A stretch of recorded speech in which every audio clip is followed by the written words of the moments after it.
Assalamualaikum warahmatullahi wabarakatuh. Ketemu lagi dengan saya Muhammad Alvito. Bagaimana kabar kalian semua teman-teman? Semoga kalian sehat selalu dan selalu diberi perlindungan oleh Allah SWT. Oke teman-teman, di video kali ini saya ingin menjelaskan tentang memperbaiki kompetensi dari mata kuliah manajemen inovatif. Nah, tolong ya teman-teman untuk disimak videonya agar kalian semua mengerti untuk materinya. Jangan lupa juga ya teman-teman untuk like, komen, dan subscribe ya teman-teman.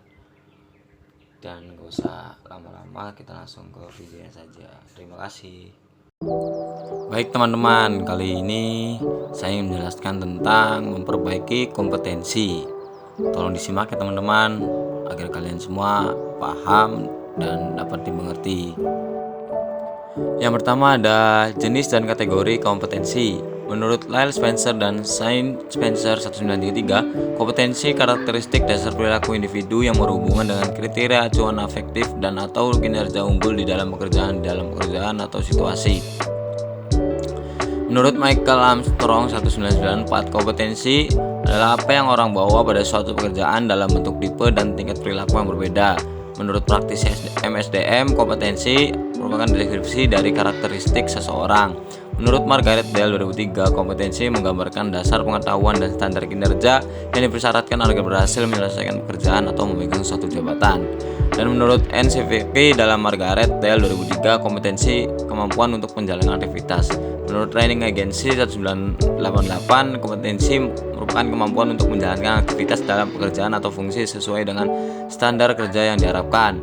Menurut Michael Lane 1933, kompetensi karakteristik dasar personal yang menjadi faktor penentu sukses tidaknya seseorang dalam mengerjakan suatu pekerjaan atau situasi. Dan menurut SK Kepala BKN 2003, kompetensi merupakan kemampuan dan karakteristik yang dimiliki seseorang pegawai negeri sipil yang berupa pengetahuan, keterampilan, dan sikap perilaku yang diperlakukan dalam tugas jabatannya, sehingga PNS tersebut dapat melakukan tugasnya secara profesional, efektif, dan efisien. Selanjutnya ada komponen kompetensi. Yang pertama ada motivasi. Motif menggerakkan, mengarahkan, dan menyeleksi perilaku terhadap tujuan atau kegiatan tertentu. Yang kedua ada self concept, merupakan sikap, nilai, dan citra diri seseorang. Yang ketiga skill, kemampuan untuk melaksanakan tugas fisik tertentu atau tugas mental tertentu. Yang keempat traits, karakteristik fisik dan respons konsisten terhadap berbagai situasi atau informasi. Yang kelima ini knowledge, yaitu pengetahuan atau informasi seseorang dalam bidang spesifik tertentu. Dan selanjutnya ada perlunya kompetensi diperbaiki. Yang pertama adalah kepercayaan dan nilai. Kepercayaan dan nilai seseorang terhadap sesuatu sangat berpengaruh terhadap sikap dan perilaku seseorang. Yang kedua keahlian atau keterampilan. Aspek keahlian atau keterampilan ini memegang peran penting dalam membentuk kompetensi. Yang ketiga pengalaman. Pengalaman merupakan elemen penting dalam membentuk penguasaan kompetensi seseorang terhadap tugas. Yang keempat karakteristik personal. Karakteristik kepribadian seseorang turut berpengaruh terhadap kompetensi seseorang. Yang kelima motivasi. Motivasi seseorang terhadap suatu pekerjaan atau aktivitas akan berpengaruh terhadap hasil yang dicapai. Yang keenam adalah isu emosional. Merupakan hambatan dan blok emosional sering membatasi penguasaan kompetensi. Yang ketujuh ada kapasitas intelektual. Kapasitas intelektual seseorang akan berpengaruh terhadap penguasaan kompetensi. Oke, selanjutnya ada tingkat perbaikan kompetensi. Yang pertama adalah mudah diperbaiki, itu mengembangkan orang lain, efisiensi produksi, kerja tim, keahlian teknis, orientasi pelayanan, dan mengelola kinerja. Yang kedua agak sulit diperbaiki, orientasi hasil, kualitas, keputusan, pengaruh, penyelesaian konflik, pemikiran analisis, kejelasan organisasional. Dan yang ketiga sulit diperbaiki, inisiatif, inovasi, integritas, dan kejujuran, pengelolaan, tekanan kejiwaan, pemikiran konseptualis, dan fleksibilitas. Dan selanjutnya perbedaan kompetensi dan konsep lain. Kompetensi merujuk pada pendekatan perilaku. Perilaku tertentu dijadikan parameter untuk mampu melaksanakan pekerjaan secara efektif, berhasil, dan unggul atau superior. Yang pertama ada komponen kompetensi. Komponen kompetensi terdiri dari dorongan, sifat, citra diri, peran sosial, dan kemampuan.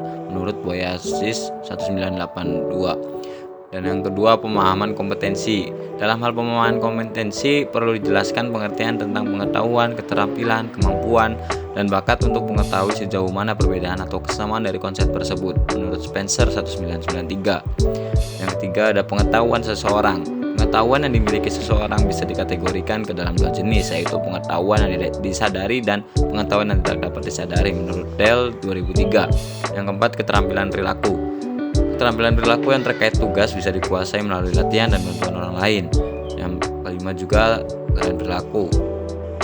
Perilaku merupakan fungsi dari faktor kepribadian individu dan faktor lingkungan. Sikap dibentuk dari kombinasi pengalaman, kondisi sosial, lingkungan, dan kepribadian. Oke, selanjutnya ada tahap untuk merancang studi kompetensi. Yang pertama, menetapkan kriteria. Menetapkan ukuran atau kriteria untuk menetapkan kinerja unggul efektif dalam pekerjaan yang akan dipelajari. Yang kedua, mengidentifikasi kriteria sampel. Kriteria efektivitas kinerja yang dikembangkan dalam tahap 1 digunakan untuk mengidentifikasi kinerja kelompok, kinerja unggul, dan rata-rata. Yang ketiga, metode pengumpulan data bervariasi. Terdapat 6 metode, yaitu BI, panel ahli, survei, database, model kompetensi, sistem ahli, analisis jabatan, dan observasi langsung. Yang keempat, analisis data dan pengembangan. Model tahap ini data dan seluruh sumber dianalisis untuk mengidentifikasi kompetensi, kepribadian, dan keahlian yang dimiliki pekerja. Yang kelima, validasi model kompetensi. Model kompetensi yang diuji dengan melihat jika model dimaksud memprediksikan kinerja dari orang-orang dalam kedua kelompok sampel pada waktu yang sama. Yang keenam, mempersiapkan penerapan model kompetensi. Apabila model ini telah divalidasi, model kompetensi ini telah dapat digunakan untuk berbagai keperluan. Dan yang terakhir ada dimensi kompetensi. Beberapa ahli membagi kompetensi dalam klaster atau gugus dan dimensi seperti yang pertama menurut Boyasis dalam William 2002. Yang pertama, kemampuan manajemen dan tindakan. Dimensinya adalah efisiensi, perencanaan, inisiatif, perhatian pada hal rinci, kontrol diri, dan fleksibilitas.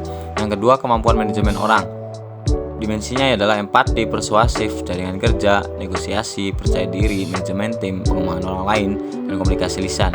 Yang ketiga, kemampuan logika analitis. Dimensinya menggunakan konsep, pengakuan pola, pengembangan teori, penggunaan teknologi analisis kuantitatif, objektivitas sosial, dan komunikasi tertulis. Yang kedua, menurut Dulwich dalam Armstrong 1995, 1. Kemampuan intelektual, perspektif strategis, analisis dan penilaian, perencanaan, dan pengorganisasian. Yang kedua, kemampuan interpersonal. Dimensinya adalah mengelola staf, sikap persuasi dan asertif, pengambilan keputusan, kepekaan interpersonal. Dan yang ketiga, komunikasi lisan, kemampuan adaptabilitas, adaptasi, kemampuan orientasi hasil, sikap energik dan inisiatif, motivasi berprestasi, dan kepekaan bisnis. Yang ketiga, menurut Schroeder dalam Williams 2002. Yang pertama, kognitif, mencari informasi, pemikiran konseptual, fleksibilitas. Yang kedua, direksional, dimensinya adalah dampak, percaya diri, presentasi. Yang ketiga, motivasional, dimensinya adalah interpersonal, mengelola interaksi, orientasi. Yang keempat, pengembangan. Yang kelima, berprestasi, dimensinya orientasi, proaktif, orientasi, berprestasi. Nah, bagaimana nih teman-teman penjelasan dari saya? Semoga sih kalian mengerti ya teman-teman, dan semoga kalian juga paham tentang materi yang saya berikan. Pokoknya mohon maaf ya teman-teman untuk kesalahan katanya dan kekurangannya ya teman-teman. Mohon maaf sekali lagi. Dan jangan lupa ya teman-teman untuk dukung channel ini terus supaya channel ini terus berkembang ya teman-teman. Amin ya rabbal alamin. Pokoknya terima kasih banyak untuk kalian semua lah intinya. Dan jangan lupa ya teman-teman untuk like, komen, dan subscribe ya teman-teman. Oke, sekian dulu dari saya. Ketemu lagi nanti di pertemuan ke-15. Terima kasih teman-teman. Oke, taufiq wal hidayah. Wassalamualaikum warahmatullahi wabarakatuh.